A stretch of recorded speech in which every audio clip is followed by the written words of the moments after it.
dark of me. I've got to stand, rebuild my ground, find my voice, hear my sound. I can't pour love from an empty well.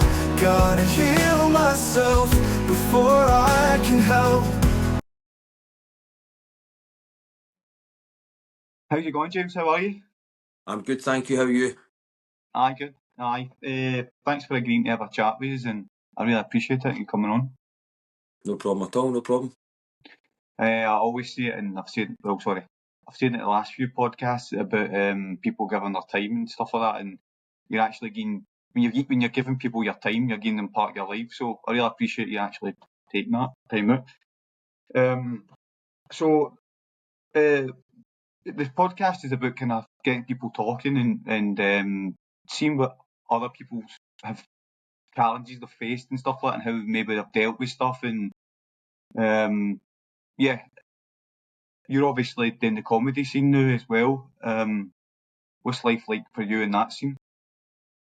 It's interesting. I think it's an interesting time for comedians in general because obviously you're in this social media world, which has really changed the game and has turned all the rules upside down. And I really like that because I think when you stick to the conventional structures or the kind of phrase I hate the most, unwritten rules. I really struggle with unwritten rules because you feel like saying, well, any chance just fucking writing them. Do you know what I mean? So I know what I'm dealing with here. I really hate unwritten rules, and I kind of suffer a lot from. When I say I suffer, I have a big sense of injustice. If something's not right, I really struggle with that, and and life is unfair, so you've got to get used to injustices. I totally understand that. So I really struggle with unwritten rules, and then there's an exception to the rule, and you think, what? Oh, you've told us to do this. And then, so for example, in the context of comedy, someone will say, or the overwhelming general opinion that you can only gather from fellow comedians or websites or forums or people's interviews, and they'll say, you need it's comedy. You need to put the time in. You need to do the gigs. You need to do 1,000 gigs, and then you need to start off by building up a 5 minute, and then a 10 minute, and then once you've done 10 minutes, you want to start doing 15. Once you do 15, you do 20. Then you go to the fringe, but don't do a first hour. You're not ready for an hour. No, whoa. You need to do 3, split the hour. Then the next year you can maybe do a half hour. And then maybe by the 3rd or 4th year, you're going to the fringe, you could maybe do 45, 50 minutes, right? And you hear all that. And then somebody comes along and just breaks all the barriers, does an hour, smashes it, and then people go, yeah, but they're the exception to the rule. And then you think, well, what the fuck are the rules? Right? Yeah. So I really struggle with that. So comedy at the moment has been turned upside down because people are coming into comedy having never done a single gig before. And they're maybe coming to the table with 700,000 followers on social media from doing sketches and skits and characters. And then they're going and doing a debut hour, selling out the run, getting 4-star reviews. And then you're going, all right, so you don't fucking need to do all that shit that you were telling me before. So I think it's a really interesting time for comedy. I kind of feel like I'm stuck somewhere in between. There's a bit of a vanity there. I see myself as a stand-up comedian.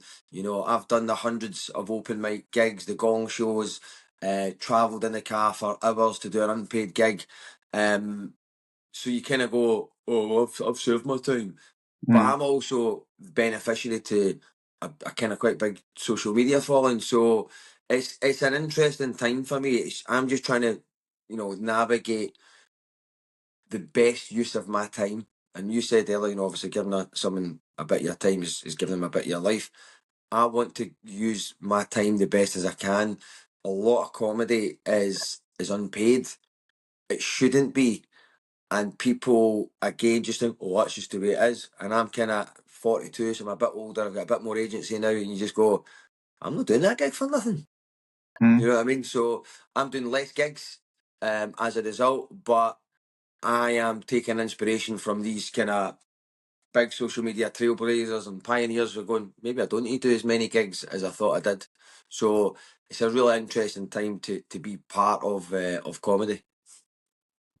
I think what you're saying there about like you don't do it that way, you do it this way, and it's maybe just the kind of older generation as well, or ones that have done it before, and that's how they've done it, and they think there isn't any other different way you're doing things, you know. But as you say, it's pioneers and people leading the way and changing the kind of rule book almost. There's always, I think it was always, I actually, when I say I learnt that, obviously it's just a concept, but I had real experience with that. I sold double glazing for years in Scotland for a company called C.R. Smith, who used to sponsor Celtic and Rangers. You'll know them from the Celtic strips. But they're a family business that have been in business for, I think, almost 60 years. They've never gone bust, ever. And in the double glazing industry, that's really unique because most companies fold, then they start up again under a slightly different name. They'll keep the same vans and all that sort of stuff, a bit like Rangers. And I worked with an unbelievably talented managing director, a guy called Ian McFarlane, who's still a good friend of mine. And he used to always challenge your thinking. He used to always go, "Who says you need to do it like that?" He said, "Somebody else will come along." You know, we would, sales targets might have been sell 100 grand's worth of windows, and he'd be like, "Why can't you sell 200, James?" And you'd be like, "Oh, nobody can do that." And he'd be like, "Why not?" So somebody will come along and do it. Why can't it be you? And it was great to have that challenge of thought, because the guy Gerard Didi that set up the business that's still involved, that was his mentality. Why not? And the best phrase that I was ever given from them or heard was start at the ridiculous and then work backwards. Do you know what I mean? So start with the most extreme, ridiculous, stupid outcome, right? Start there and then figure out how can we do it. And I said it on a podcast, I think a Celtic State of Mind podcast, and my mate from LA texted me and went, "Mate, that's a brilliant. I'm using that in my business now." But that was so for me. That's where I kind of heard it. Why not? Why can't somebody come and do another? So I think it's just you'll read about all that in business books and stretch targets or whatever. But that's what it is. It's radical thinking. Why do you need to do the mundane and do what everyone else has done? And by the way, I'm not like that all the time. I'll fall into certain traps and get caught in a bit of hubris and get bogged down in the mundane, and you start to go, "Oh, I'll never get out of here," and then you need to take a wee step back again. But radical thinking is really important, I think. 100%. What you're saying is as well there, it's sometimes it's, "Oh, we can't do that." It's how can we? Do you know what I mean? As well, it's just this slight change of words, and because you are what you think as well. Do you know what I mean? If you manage to kind of change your thought process, you can change how you go about everything in life. You know what I mean? Definitely. So how long have you been doing the comedy now, James? How long's that been? So I really since 2009, September 2019. There's always I'm so bad at I have to give complete disclosure, otherwise I'm like, "Oh, that's been dishonest." I did a comedy course in London when I first lived here about 15 years ago. It was a stand-up comedy course. It was over like 3 months. Used to meet up once or twice a week in an evening, and it was great. I met a few friends and stuff like that through it. And you kind of, learned writing techniques and a bit of structure, and you did some improv games, some warm-up stuff, and developed a bit of stagecraft, and you graduated with like a 5 or a 7 minute sort of comedy set on a sort of comedy night.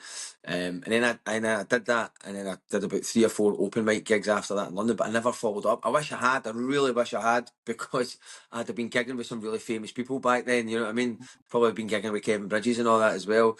But I was doing the shopping channels at that time in London. I was just did so many things on the go. I just never followed it up, and it took me nearly 9 years again. I moved back. This was back in 2012. It wasn't till I moved back to Glasgow. It wasn't till 2019. So yeah, it was like nearly 8 years on before I actually ever went up and did an open mic again. So September 2019. That first 6 months was brilliant. 6, 7 months was brilliant. I did over 100 gigs, all the open mics, everything, and then COVID hit, so I didn't really do anything for a year, and I didn't do social media in that time either. I didn't do TikTok. I wish I had again. I feel like the guy who's always missed the timing. You know what I mean? I think I would maybe have 1 million followers on TikTok, but I didn't do TikTok. I was too worried about what my pals would think. So I think sounds like I've been going for maybe 5.5 years, but I always say it's probably about 3.5 years, just given that sort of year and a half's worth of time out in the COVID era. Oh, COVID era, that bloody C word.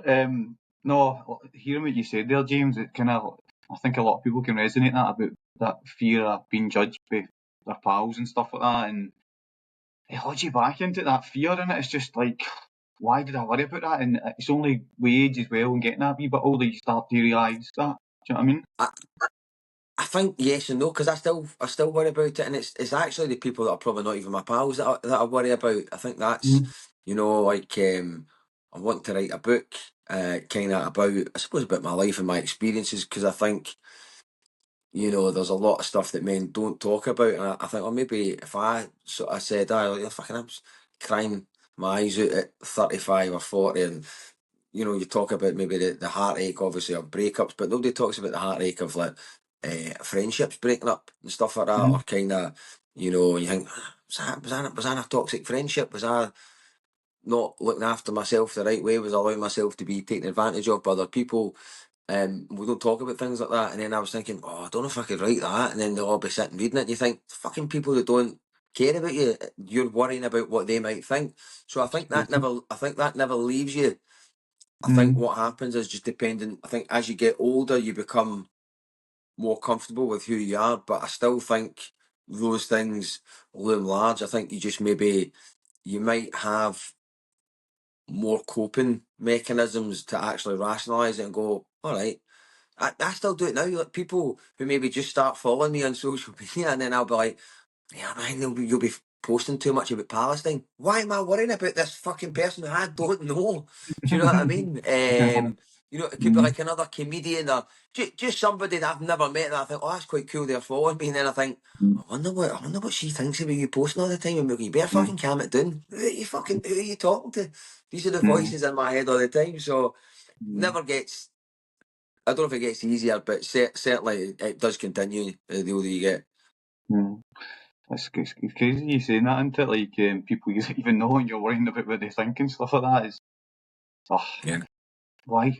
But they torture ourselves, don't they?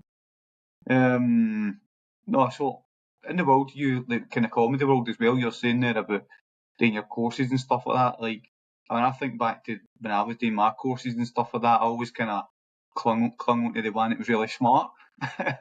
All try to right. get me try to get me help you out. Was it kind of same in the comedy scene? Is it people, because obviously, like, the comedy, you're kind of doing it solo, but do you help each other out and stuff like that? And I think the best way I can describe comedy is it's like being back in the playground again. Really, ultimately, it's a solo sport, but you're always concerned with what another comedian's doing.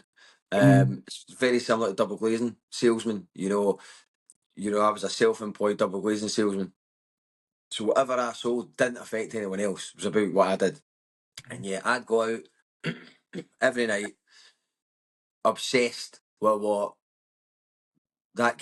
leads that guy was going to, what postcode was he going to? Oh, he got to measure 12 windows and 2 doors. Why am I only getting 6 windows? Right? Or you would sell, and somebody else would sell 20 grand, you'd sell 10 grand. You think, I should have sold that. I'd have got better money for that. Comedy's the same. I think it'll be the same in almost any walk of life. You're a lot concerned about everyone else, and you shouldn't be. And I think people get, I don't care about anyone else. I'm just focused on myself. Fucking bullshit, man. Somebody phoned me up and me like, James, a mate of mine phoned me up. If he phoned me up and said, I'm going to live with your ball, my first reaction would not be, that's a mate. My first reaction would be, fuck's sake, why not me? And then after about 3 hours, I would probably like, right, okay, maybe you could be happy for your mate. So comedy is like being in the playground again. And I'll be honest, I fucking can't go most comedians. I think there's some really good people there. A lot of comedians just become the school bully that they hate. That's the biggest irony for me, is that you get a lot of comedians who have obviously been outsiders, picked on the periphery, whatever it is, and I've experienced that. So it's not they were all geeks and now they're not. But what happens is they come into comedy and then they get a bit of attention and they get a bit of acclaim, they get a bit of clout, and then all of a sudden they become the school bully that they hate because they never had all this fucking adulation, and you just think, Yeah. all right. So on stage, you get a lot of virtue signaling comics or comics who believe, social justice, fairness, and you think, you're a horrible, cliquey wee cunt. Do you know what I mean? So that's what I think. That's what I think about a lot of the comedy scene. It's crazy that, isn't it? Because you think to yourself, if these people have experienced that, why would they want to let anybody else go through that as well? But again, how do people think?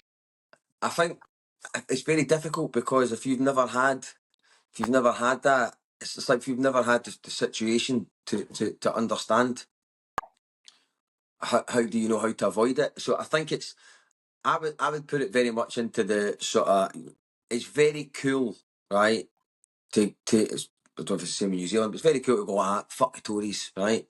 The Conservative Party over here, fuck the Tories. I'd never date a Tory, never shag a Tory, fucking Tories, right? And I always think that's really commendable, guys. But that temptation, the dark side, right?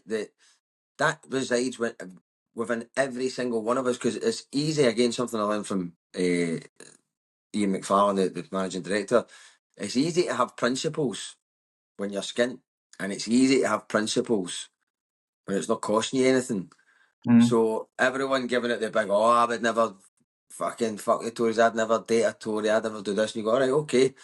What happens when you start piling up a bit of money and you start doing well, and then somebody goes, right, we need to invest this money, should we get a bite of it? Well, okay, I'll have a couple. Should we get an Airbnb? All right. When you're skint, that's the worst thing ever. When it's your own and you're looking after your own family, so all of a sudden, and that's what happens. That's why these big, multi-millionaire business owners, they're all tax evaders. And then they all start going, no, but listen, I paid fucking 10 times more in tax last year than the next door neighbour. When we go to hospital, why does he still only have to wait the same amount of time for treatment as me? Come on, I do more. And that's how that thinking kicks in. So it's very easy. It's very tempting for people. So I think it's the same with, if you've, for example, been bullied at school, you've not been particularly popular, and these are really traumatic events. If they've gone unchecked and you've not done any, introspective work, and you don't realise what's happening, the impact of that on your behaviour, and then you get put into another environment 20 years later where all of a sudden you get everything that the inner child didn't get, very, very easy to just go, oh, fuck it, this is great. So, sorry for such a long-winded answer there. Good one. I think it's really easy for people to fall into that trap. And again, you need to understand. You don't need to do anything, but I think it's helpful to try and understand your behaviour. So I still fall into loads of traps. I think I've done a lot of therapy and stuff like that, and I'm trying to find a new therapist at the moment. To try and get a handle on a few, because that's the thing, you do maybe a bit of work on yourself, think, all right, that's brilliant, I'm fixed, cheers for that, and then fucking 6 years later, the environment's changed, the stimulus has changed, and these things that happen in your formative years manifest or impact you in different ways, and then you need to go, oh fuck, a wee bit more work to do here, and try and understand, why am I behaving like this, why am I reacting like this. So I think you need to look into yourself, but yeah, it's easy for it to happen. So you mentioned therapists there. Is it behavioural therapists you're speaking to them? Or trying to? No, I don't do that CBT. I think that's quite. I think Cognitive. CBT, cognitive behavioural therapy. I'm not a therapist, by the way. Just make sure we fucking caveat that in the old social media climate. I believe that's quite surface level. That's kind of like to help you stop smoking, to help you do this, to help you sort of, use sort of cognitive reframing, a bit of therapy. No, it's like person-centred, like psychotherapy, counselling, which I've done on and off maybe over maybe the last 10 years or something like that. you know, I think there's been periods where I've not been for about a year and a half, 2 years. Then there's been periods where I've been 2-3 times a month for 6 months. It just kind of comes in spells and stuff like that. But even now, I'm kind of fucking going like, oh, well, maybe it'll be all right. Not many people listen to this podcast. You know, because you go, oh, I don't know if I want people to know that. I mean, I try and be as honest as I can, because I think, well, if someone else hears it and thinks, oh, fucking big man does therapy happen, I thought that maybe I'll try it. You know what I mean? And the thing is, you can get. It's my partner that told me she's actually retraining to become a therapist. You can get shit therapists. That's the problem. Everyone, or I tend to think, oh, I found a counsellor, I'm going to go to this person. You know, and they might be good for a time. You know, you need to shop around and do discovery calls with them, and again, it's what you're interested in, because it's a pretty unregulated industry. You need to look at what sort of qualifications they have. I always want to work with someone that's got a degree in clinical psychology and and a master's and a few other things after the name. And I think, all right, okay, I try and put my faith into the qualifications, basically. But again, even that now, the social media people, I don't need qualifications. I found a fucking Google document that tells you, right, that fucking suntan lotion is bad for you, mate, to get trace metals and they're toxic, mate. You're just like, sure, mate, no problem, that's fine. And just people don't want to fucking admit to anything, do you know what I mean? Just fuck's sake. Oh, oh yeah, we're gone. No, but just on the therapy and that, just hearing you saying that yourself, James, it is that will. You just said that other people going, wow, like, because people don't care to admit to it. They don't, because they see it as like a sign of weakness or whatever. Yeah. But my thoughts is it's actually a showing strength and going, do you know what, things aren't right. I do need a wee bit of help, and it is good to talk. As they say, you know what I mean? I think so. I think again, it's so funny because we're in this culture at the moment where everything, like you say, it's either polarized, it's a strength or a weakness, and it's probably none of those things. It's probably just you're just trying to give yourself the best chance. I think it's looking at your own behaviour. You know, like because you're in New Zealand, and I had my first proper girlfriend was from New Zealand, and we were both living in London at the time, and what age was I? Was about 28 or something like that. She was 22 or whatever. And I just think back at some of my behaviour and the way I acted, you know, and I think she didn't to get the best of me, and you know, I certainly could have behaved better. You know, my reaction to things. I just think you don't really understand why you're doing the things that you're doing. For example, you know, like, you know, if you're Scottish, you think people say, even my girlfriend, they'll say, don't need to shout. And I'm like, I'm not shouting, right? I'm not shouting, this is how I speak. And like, I've come from a household where fucking everyone speaks like that, so you're fucking shouting to be heard. Do you know what I mean? So like, you know, and then I'll just react, and I'll all of a sudden I'll turn it to my dad, who's a brilliant guy, I love him to bits. But they're obviously, nobody's perfect, so there'll be elements of his behaviour, my mum's behaviour, or then the West of Scotland's behaviour that you think, oh, that's acceptable, that's normal. And you go, there's no fucking really. Do you know what I mean? You know, slamming doors. I remember walking along the street in my dad, and I kicked a baby tree. I kicked a baby tree in the middle of the street because I was so angry. Like, I'm really embarrassed and ashamed to admit that. It's petulant and it's pathetic, but also it's violent behaviour. Do you know what I mean? So I kicked a fucking baby tree. How old were you then? Was that back then, or was that recent? So I was 27 or something like that, 28. Oh, okay. Oh, But God. and that's the thing. These things are not excuses. So unresolved trauma, they are not excuses for any behaviours. You can't go, oh, I'm undiagnosed ADHD, or obviously I carried a lot of trauma for a long number of years. Yeah, those things are all true, but your behaviour was still not acceptable. But again, it all depends on, you know, you might have come from a very robust environment, and somebody else has come from a very calm environment, and then all of a sudden you put the two together, and you're talking about extremities. So I think getting, may not need to be therapy, but looking introspectively at yourself is very hard, but it's a good thing to do. And I've actually recommended quite a few people to see therapists. And when I say recommended, I've just told them that I tend to find that if you tell someone your own experience, that's the biggest. I don't know, the biggest way to open the door for somebody talking about it. So, I'll say, oh, I said, I'm going to see a therapist, and they'll go, oh, wow, I've thought about that, or actually, I go and see one too, and then before you know it, you're having this conversation that you would never have had before, because you'd have both been given it. Therapy? Not right with me, mate. Correct. No, 100%, James, and I've seen some therapists myself, and when I was having the conversations with people and telling them about it, the amount of people, they just open up, as you say, it's just like that barrier's been put down, and it's just like, yeah, well, I can talk about it because you've spoke about it. It's almost been that kind of, I don't want to say bigger person, but I think it's just showing vulnerability. I think that's all it is. I think if you show vulnerability, but I think vulnerability comes back to just trying to be your authentic self. I think that's it, and that gets a lot harder than it seems at times to be your authentic self, because you're trying to act in the image of who you think you are, who you think people want you to be, who you want yourself to be, and I did that for years, and was thinking, I'm fucking miserable here. And I didn't really know that I was miserable consciously. Probably deep down, the odd time you think, this isn't right, but that's what happens.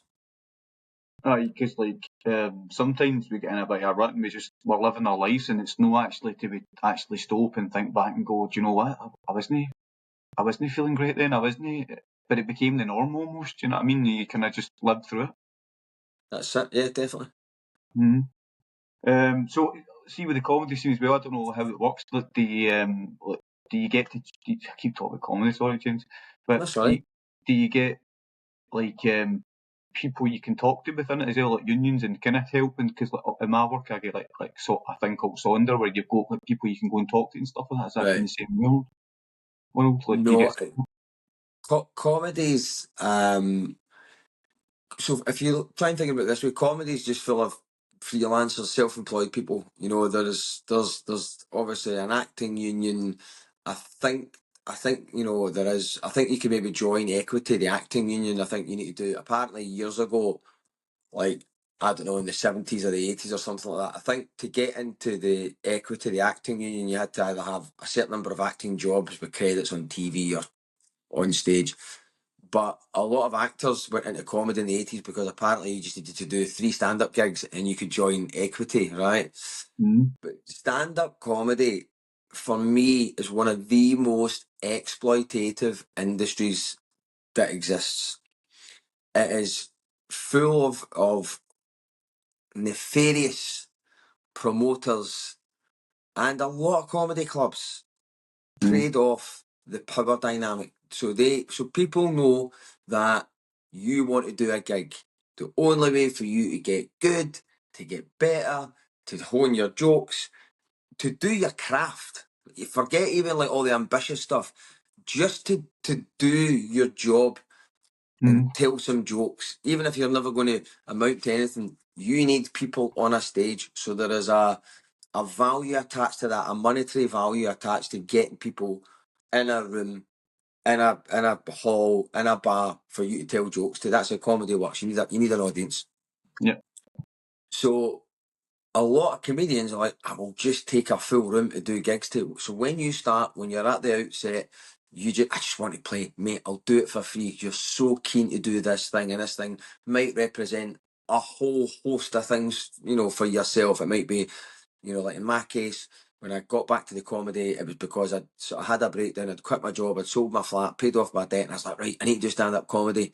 So people often turn to comedy as an outlet for some form of trauma, or it could be a midlife crisis turning point, or it could be the thing they've always wanted to do. So it represents a lot more than, turning up to sell double glazing, for example. You know, it represents this life-changing path that you're maybe wanting to go for.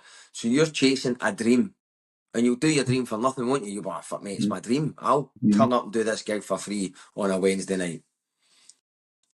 And the more you understand comedy, you realise, right, but who are all the people profiting at the back of this? Because most comedy clubs in London, for example, I would say 3/4 of the spots are unpaid.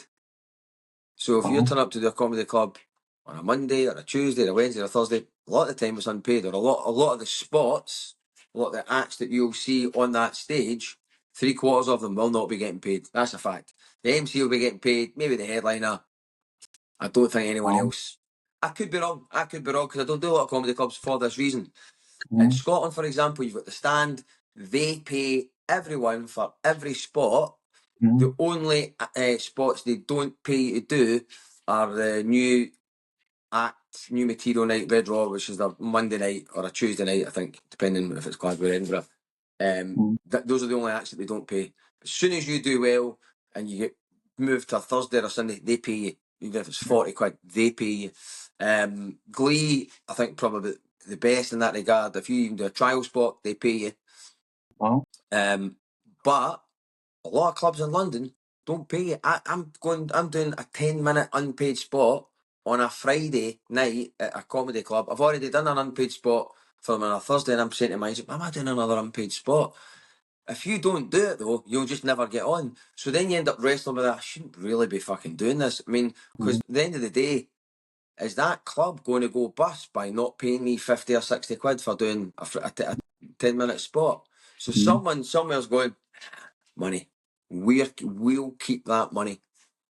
And then they'll go, and what will happen is they'll say, you did all right, need to get you back for another trial spot. Because they know we can maybe get you back to do 2 or 3 nights unpaid, and you'll do it because there's a line of people desperate to be on the stage. Because then once you're on the stage, you could do the clip with the fancy background.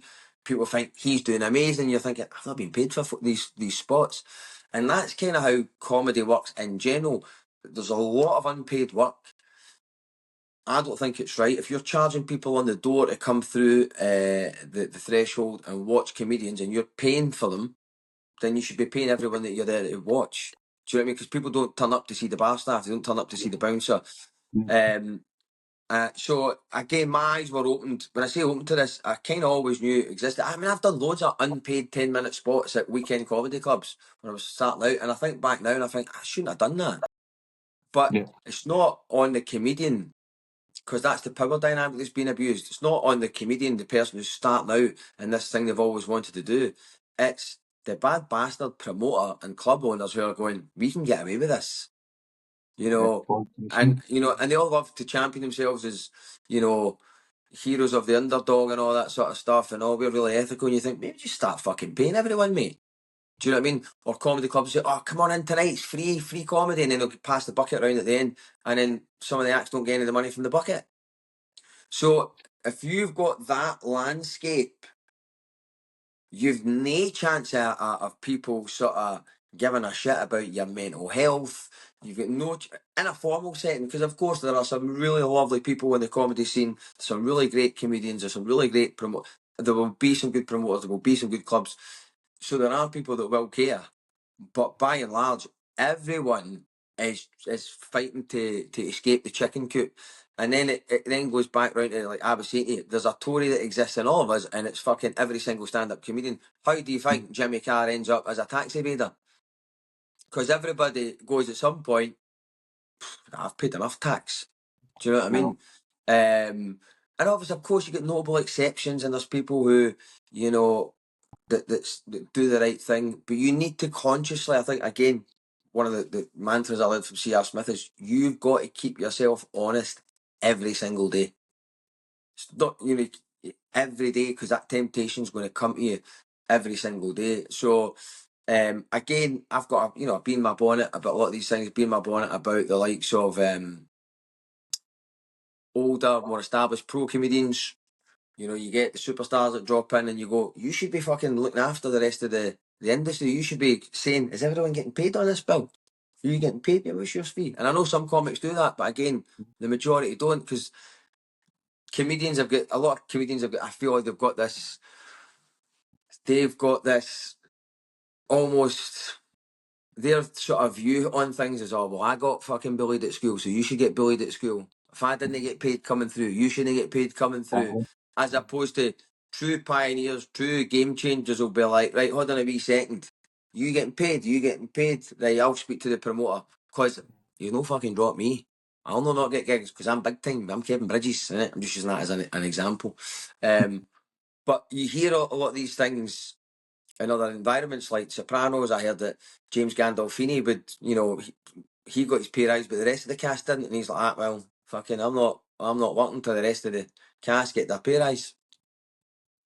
That's solidarity. Do you know what I mean? So with terms of the mental health, no, we're not doing enough. Men aren't doing enough because there's still a lot of creepy, predatory behaviour, and the worst of it is that we'll not see it. Because again, that's the thing. If you see it, you can fucking call it out, right?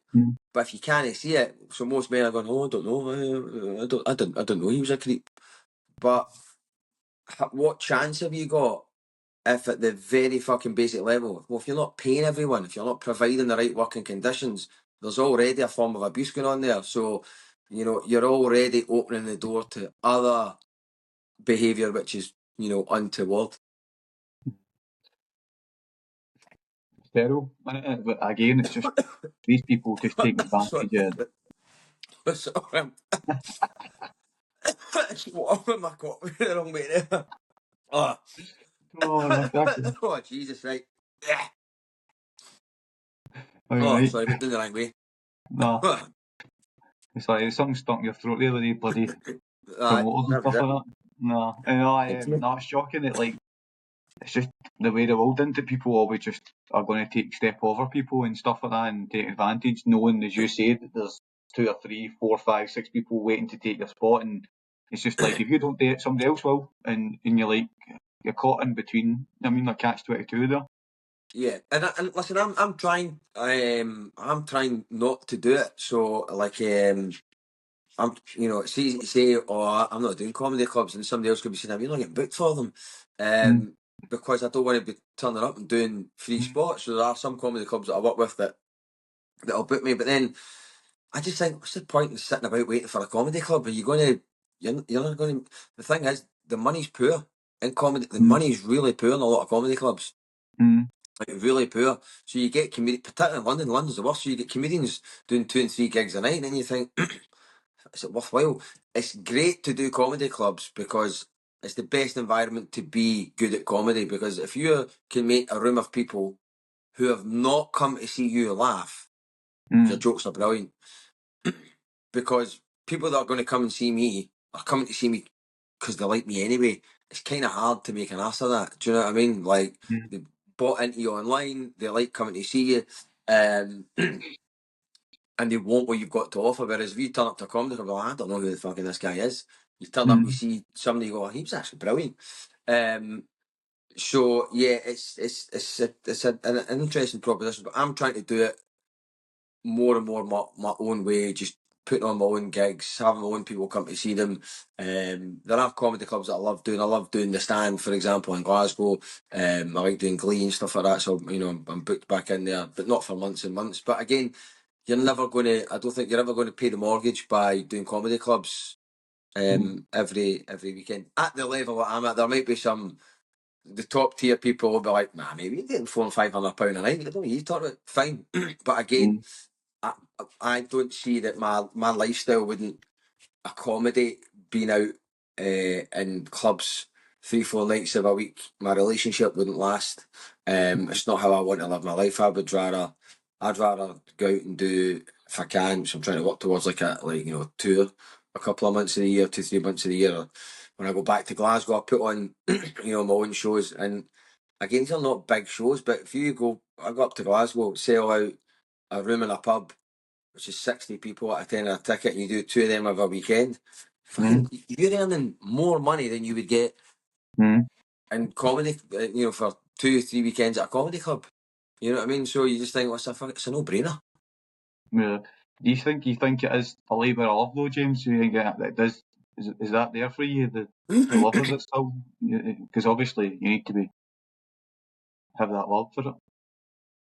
I really don't know. I don't know. Like, I've done a lot of jobs. I was obviously DJ for years in Glasgow, and then I DJed at festivals across the world, and I toured American colleges doing silent discos, and then I was a TV producer at Satanta. I did that, and then I presented some football, and I was on the shopping channels, presenting the shopping channels, and I played football in the Philippines, and I sold double glazing for 8 years. I did an MBA, and I, was working in sales.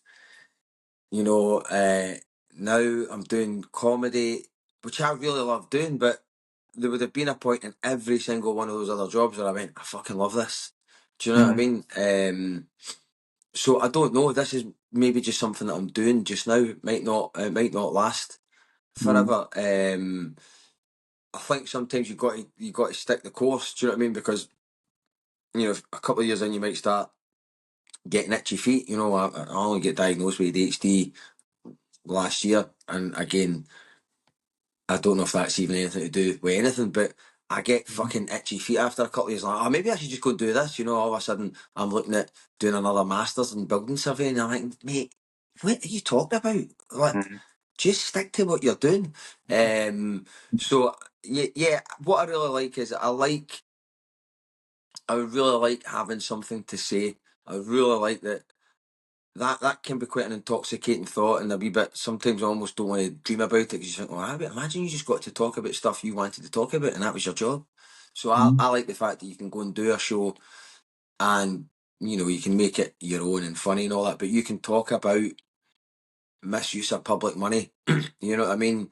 Or you can talk about night sweatshops making clothes, and just you can, and all of a sudden you can have a bit of a Yeah. a social conscience will make it funny. Exactly. And I think people are more inclined to that than a TED talk on the dangers of capitalism. Whereas if you're talking about, the absurdity of big companies, or even like what we were mentioning earlier, like I was doing a wee rant yesterday on a TikTok live, and I went, "Oh, that's a good bit that," because I followed this tonic health account for well over a year. The guy, and he's like, it's like, problem is supermarkets, they put ambidextrin, glycogen, these are bad for you. Come over here, and he would give you an alternative, right? And he's like, and it's cheaper. Oh, this fucking account's brilliant. Me and my girlfriend totally in it.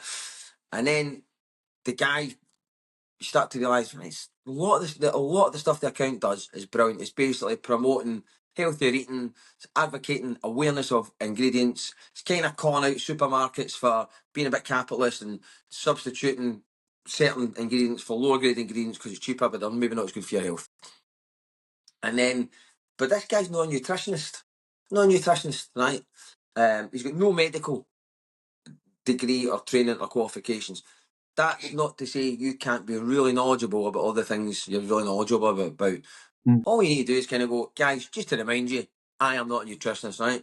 But he was doing a post the other day, and he's talking about the dangers of fluoride in toothpaste, right? And I know there's a lot of guys like, putting fluoride in the water. I fucking keep away from that fluoride. I'm like, mate, you're snorting ket off a fucking toilet seat. Shut up.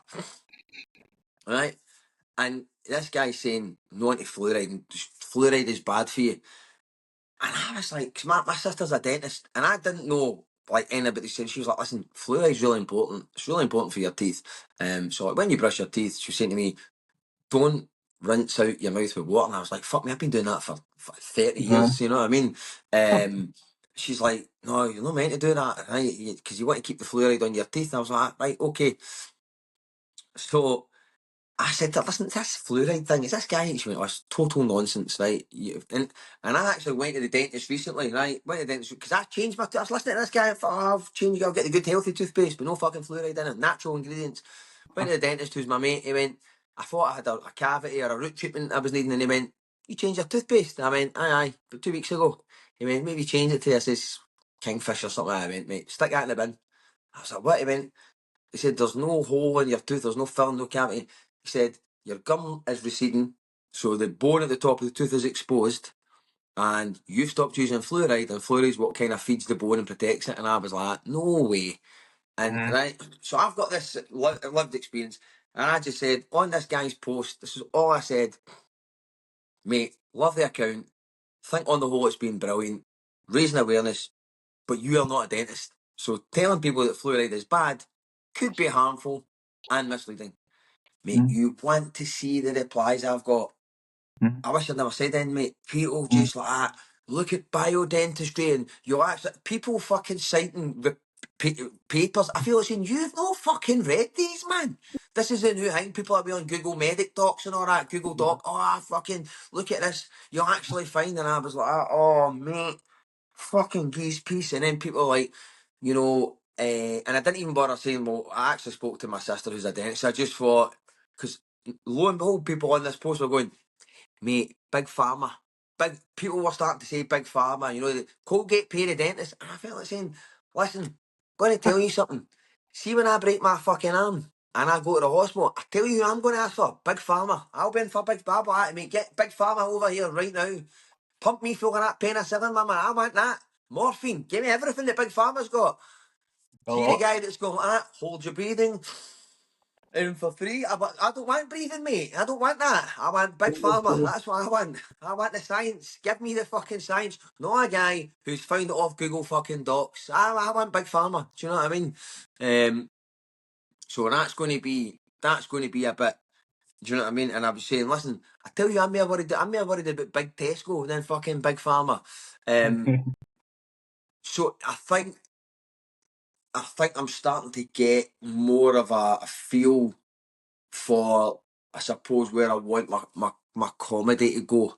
And I start that's exciting. I kind of go, oh, could I be doing a show fucking each year about, and there's other guys that do it, there's guys that do shows about climate change. Can I do a show about fucking consumerism and capitalism, but always through the kind of lens of your own life? And I think, oh, that's interesting. I would love people to come and see me and go, it always picks out a good subject. You learn something, and it's funny. I quite like that. I really like that as a concept.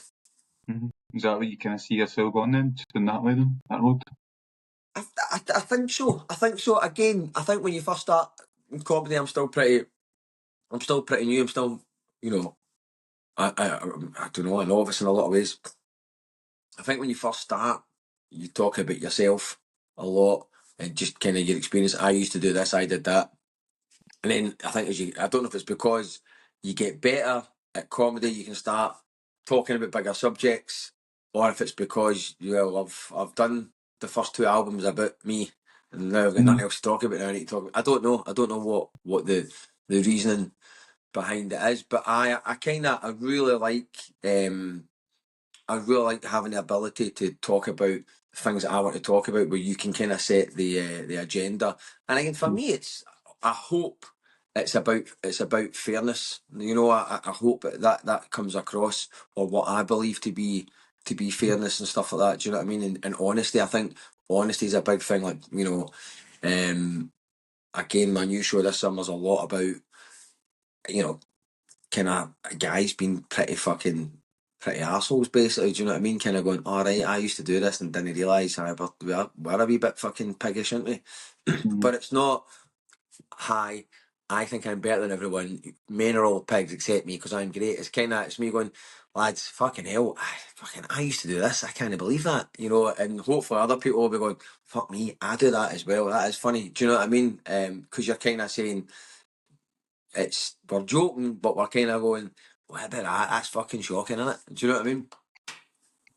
Aye, but again, it's just like learning as well, isn't it? You learn as you go, and even with your comedy as well, it's like, you know, you want to do comedy, and the more you do it, the more you kind of find your groove and start to realise what works for you and what you like and what you enjoy. And do you know what I mean? But it's just the fact that you've started it, you went and done it, and that's what I was going to get to. Is like, as you were saying about, you've had all these jobs and now you're doing this, and do you feel like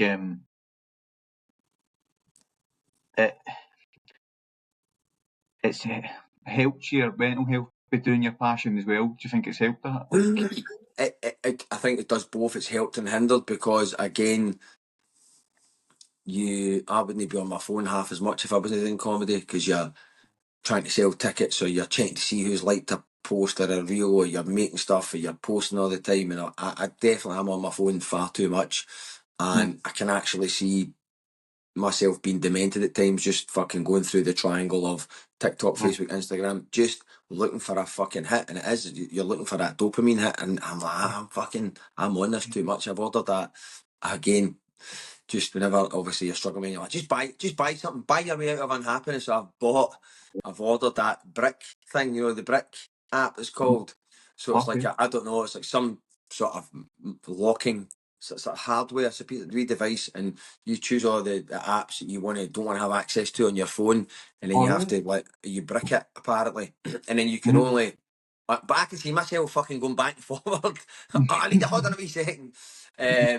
Do you know what I mean? So I'll need to put it somewhere like really annoying. I'll need to put it like in the garden shed or something like that, or like on the roof.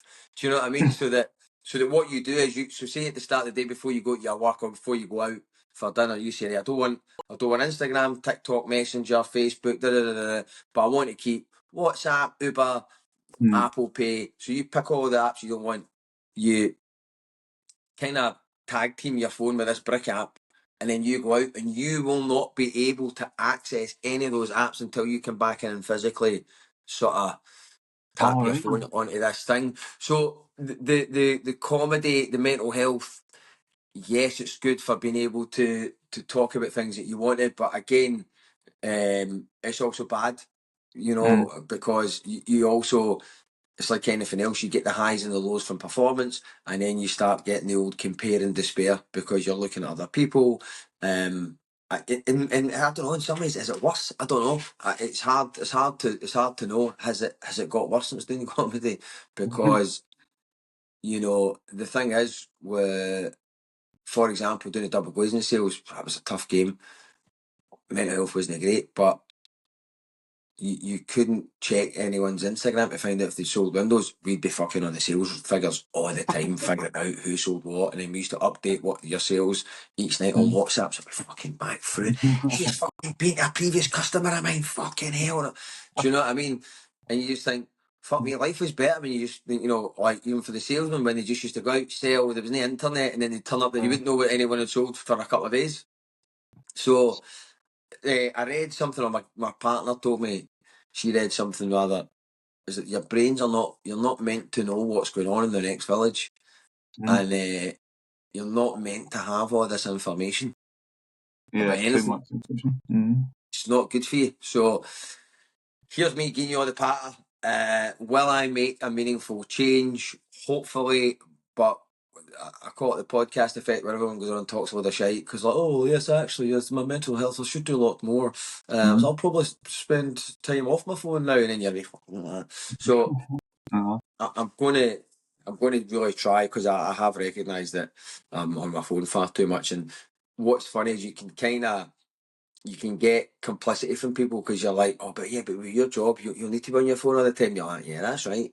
Whereas actually, you fucking don't. Do you know what I mean? That's, nothing's going to happen. No one's going to die if you're not on your phone for a few days. So I listened to a brilliant podcast yesterday. It's years old, a guy called Tom Ward. And he's a brilliant comedian, and from the sounds of it, a hell of a nice guy. And he doesn't have, he's got a burner phone. He's got like an old school Nokia, because he's like, I can't have social media. And I think what he does is he takes his laptop to a cafe every day, and he logs on Instagram on his laptop, and then goes off it at 4 o'clock. And I was just, oh mate, you fucking, that's Exactly. well, you should listen to it. It's on the Comedian podcast. And it was, I think I've still got 10 minutes left. What a lovely talker. But it was nice to hear that, because you're going, all right, well, there's me. And you just check it compulsively honestly, for tickets, even your emails. I'm like that, pulling down emails, hoping for an Eventbrite notification for sales. So aye. No, it's like I completely agree with what you're saying there about like on the phone too much. I think it's just habit in it. Sometimes we're actually on it and we go like, what am I on this for? What am I doing here? And it's just a habit. And I can relate to what you were saying about about buying stuff, that dopamine effect. Because there was a time where I just constantly was on eBay, I'm bidding on stuff, and I'm like, I don't even fucking need this. What am I doing? Aye, well, But I think that's what the shopping challenge was based around. It is sad because it's the same. I do the same. I'm like, all right, I'll have these realizations, and I'll go and like buy all these things. You know what I mean? It's like I'll go and buy a new folder and a new notepad. I've bought about 3 diaries this year. 3 diaries, use them for about fucking 6 days at a time. I'm like, "Ah, brilliant." Then I'm like, right, where's that diary? Just uh, fucking talking the window. it's not even there. I seen one of your videos that was talking about if you want to be happy in work or not do anything in work, it's join the council. All right, aye. I'll send you that full show. You won't have seen that, the Journeyman show, will you? The full one. No, You've no. seen it. It's on YouTube now. It's on YouTube for free. Uh, Aye, it's kind of it's part of in the show. Obviously, I'm chatting all the jobs that I've done, and DJ, TV producer, TV presenter, football in the Philippines. And I came back to London and I was unemployed again. And like I say, that's where I was going to that girl, Jane from New Zealand, and like I say, she did not get the best of me, or she was very supportive in some very hard times. But you don't realise the effects of how hard things maybe are on you at the time. And I was unemployed, and despite having done all these jobs, despite having a degree, despite being a carer for my brother who's got profound additional complex needs. And I was just like, I've followed all the internet's advice. I've done the things, all the books, the fucking chase your dreams, go for it, don't listen to what anyone else says. You mm, know what I mean? You're never too old to start new. And I'm like, where the fuck has it got me? It's got me mm, fucking nowhere. I'm mm, unemployed again. I'm in mm, debt again. And yet mm, I've reached for the stars and gone for my dreams and tried to play football at 29 and fucking I was like, where is the sage advice? mm, Right? You don't see pictures of Tony Soprano smoking a cigar saying, just keep your head down and be non-threatening. You don't see the meme with the sloth just going like that. Just smile and say okay. You know what I mean? And then, I was like, but where's the advice that they should teach in school? Work for the council. Be happy, work for the council. Do you know what I oh, mean? And that's the thing. We don't teach the job types at school. mm, And it's not disrespectful to anyone that works for a council. I wish I worked for the council. I fucking wish I mm, worked for the council because I wouldn't really need to, when I say give a shit, fucking council workers up in arms, that's fucking scandalous, he said that. Wouldn't really need to give a shit. mm, As long as you got the work done, most work's not that hard. But instead of mm, being go to job interviews and like the guys interviewing you, oh, it's a really difficult job. Have you ever pushed a button before, James? I mean, this is a extreme button pushing that you're applying for. You don't have any button pushing experience. Yes, well, maybe go and get some button pushing experience and then come back to us. And you think, mate, I know how to fucking push a button. Right? Just show me how to do it. I know I've never done it before, but I'll figure it out. oh well. We're not there anymore. Like you didn't need a degree to be a teacher back in the day. You just needed to be fucking clever. People used to, Mm, he's quite smart, I should be a teacher. Then it mm, used to be if you had a degree, any form of degree, you could just be a teacher. Now you've got to have a fucking degree and then a degree in teaching. What? mm, So we're in this weird world where we're over intellectualizing mm, what things, what the jobs that we're doing, and then we're not teaching or giving people advice, practical advice on the type of job that they might want to do. By the way, James, you like talking, you attention span's a bit lower, you kind of fucking get um caught up in other things. You love joking about with your mates. You ever thought about doing a trade?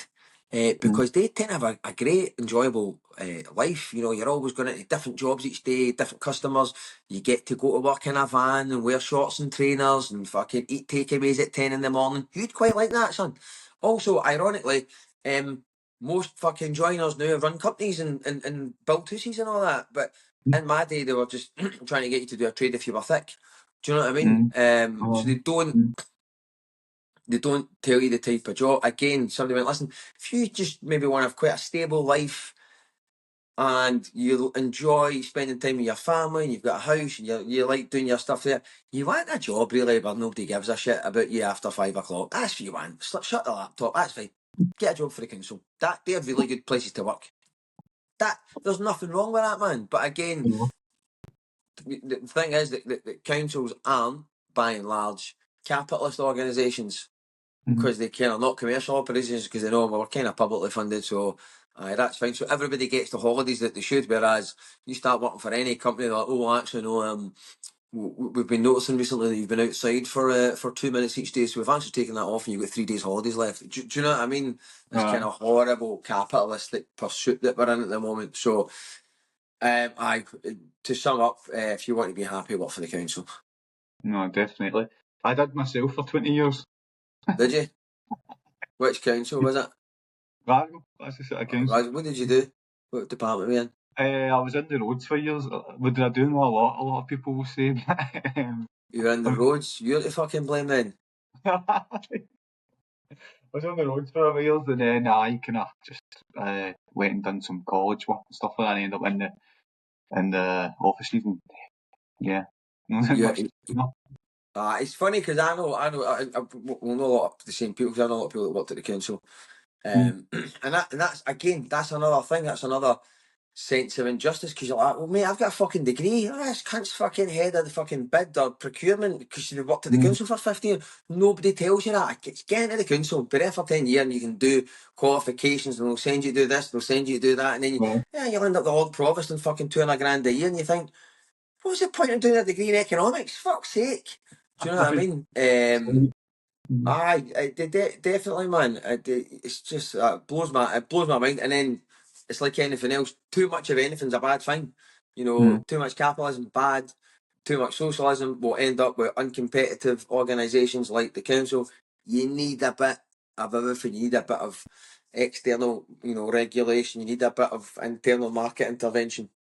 You need that, but I think at the moment now everyone's just trying to convince you that fucking, let Starbucks run the country, they'll be really good for you. You know what I mean?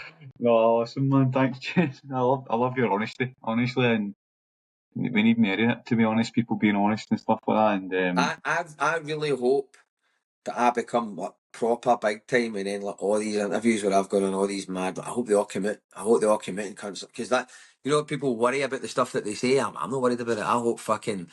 I hope people just go tooth and nail right through and they're like, mate, just fucking go. That's cunt slaughtering people. Get it. That's what I hope. People are like, he was a beast. He was a beast, that comedian. He's talking about him, Gardner slagging him. You're like, aye. I hope so. As long as they're not saying it with me. As long as they're not saying I was a bit like, no, I know him. He was slaughtering. He was calling him out. He was saying there's hundreds of them in Scotland. I think there are. I'm trying to just get just out that there are apparently a lot of. I think that's one of the sad things is that it's great to be honest, but then a lot of people are restricted in their honesty because they don't want to lose opportunity. So you might have heard murmurings or rumours that he's a wrong and he's wrong. And I'm talking about specifically comedy here. I think the saddest thing is that female comedians have got their own WhatsApp groups.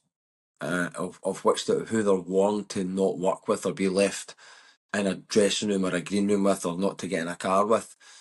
That exists, and us male comedians fucking won't know who it involves.